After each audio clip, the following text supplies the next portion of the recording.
nice weekend. Yeah, it's fun. Yeah, okay. All right, that's enough delay.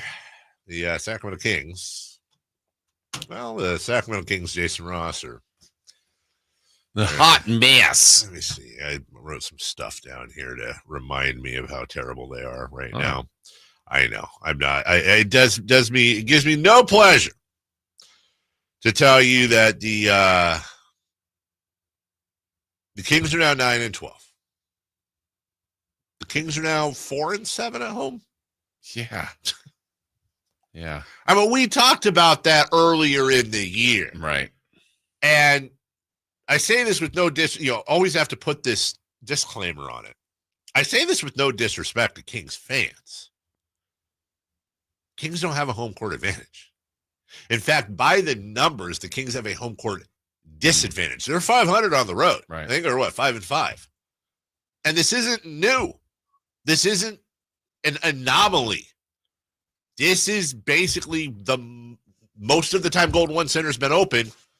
They have one of the lowest, if not the lowest, win percentage differentials between home and road in the entire league. Right. You could argue that the Kings almost certainly, I'd have to crunch the numbers, have a bottom 5, if not worse, home court advantage in the entire league. And I'm saying even like the Pistons last year, I'm trying to pick a team that won, 20 games or less. Odds are they're going to have a better home record than road record. Kings have lost 6 of 7. They're 2.5 games out of the play-in. They out-rebounded the Spurs 51-38. They had 10 turnovers to the Spurs 15. What was it, like 28-4 in the paint? Or fast break points, excuse me? They beat him in the paint. Oh, all the stats were great. Well, except one. Except the Spurs shot 51% from the field, and I think 50% maybe exactly from behind the arc. As far as behind the arc, Jason, the Kings are 4th worst in the NBA in defending the 3-point shot, percentage-wise. Last year, they were 2nd worst in the NBA to the Jazz. The year before that, they were 7th worst. The year before that, they were the 2nd worst. And the year before that, they were the 4th worst. This is nothing new. They just don't defend the 3. Just go for it. Shoot the 3. It's cool. And I don't know if that's because they're wide open 3s or they're contested 3s, but if you're the Kings, you're better off making a contested 3 than a wide open 3. You're actually literally shooting a better percentage significantly. I also didn't expect to see over the weekend. This happened after the Blazers game. Kings fans drawing swords over Keegan Murray. There is now officially a Keegan Murray debate going on. Mm-hmm. Fire Mike Brown. Fire Monty McNair. Sure. Trade Keegan Murray. Yep. My personal blow it up. Blow it up. Mm-hmm. Trade Fox. He's on a contract year next year. His value is only going to go down as people or teams would be unsure that they would be able to retain him, and it'd be a rental. Maybe trade Sabonis. He just can't. His interior defense is just not great against centers, at least, especially over the last 7-8 games. Like everything, I think the bottom line, Jason, right now is I would say everything's on the table, some less than others, but I don't think there's a door not being cracked right now. Yeah, I think everything needs to be looked at. And I don't know what that means to the people that actually have to make these decisions, because they are in a bad way right now, and it's not one thing. Like, in the good thing they beat Minnesota, because otherwise, Dave, this is 7 in a row.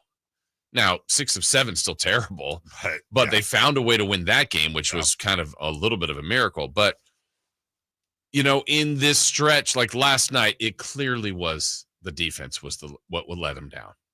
But in the 3 games in here where they lost to, who was it in a row? The Hawks, the Clippers, and the Nets, they couldn't score. So it's not, it's just fix the defense, you got it. Right. Okay. Then some nights fix the offense, and you got it. Okay. It's a depth problem. It's a roster problem. It's a vocal leader problem. It's the coaching problem. Right. It's the whatever roster construct. They don't have a dog on the what?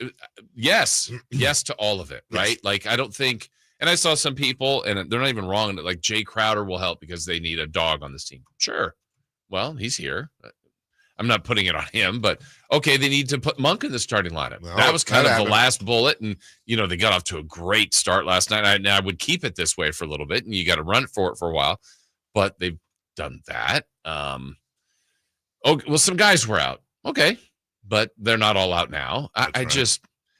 I think everything needs to be looked at. I don't know what the answer is. I don't think they know what the answer is. And sometimes you have to keep going to fight through it, but you also could keep going and fight through it and all of a sudden find yourselves 7 below 500 and chasing a season that completely got away from you. And that's kind of where they're at. Yeah. Again, they were 5th like about 2 weeks ago. And this bad stretch has dropped them to 12th, and that's how fragile it is. And when you lose like that, like it just feels like everything is wrong. Everything. I think in any other situation, Mike Brown would be getting fired this week. What do you mean in any other situation? Well, you hear a lot of, it's kind of like the whole trade thing. Like, hey, let's trade Herter and Trey Lyles for this great player. Okay. You're hearing a lot of people calling for Mike Brown's head, and I'm not saying right or wrong. Right. I'm just saying that's definitely a huge talking point. His extension hasn't even kicked in.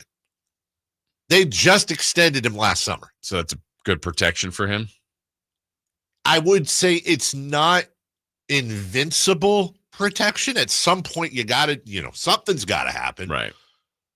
But and I don't want to get too boring here, but also I don't think politically, and I'm not talking Trump Biden politically, I'm saying within the Kings ownership, they just got done for the first time in a long time paying multiple coaches at the same time. Yeah, now they're just paying Mike Brown. Right. And there was a time there where that was a big issue within ownership. Was like, dude, we're paying all these coaches.